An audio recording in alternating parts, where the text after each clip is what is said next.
大家好，今天来教大家如何注册 User ID 给员工或代理来处理印花税。先打开 MyTax 登录 Director 账号，在左上角找到 DOT System， 然后点击 Register User ID。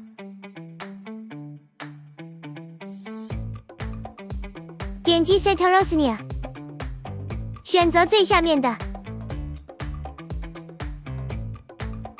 这里先填写公司资料，填好后点击 Set Rosnia。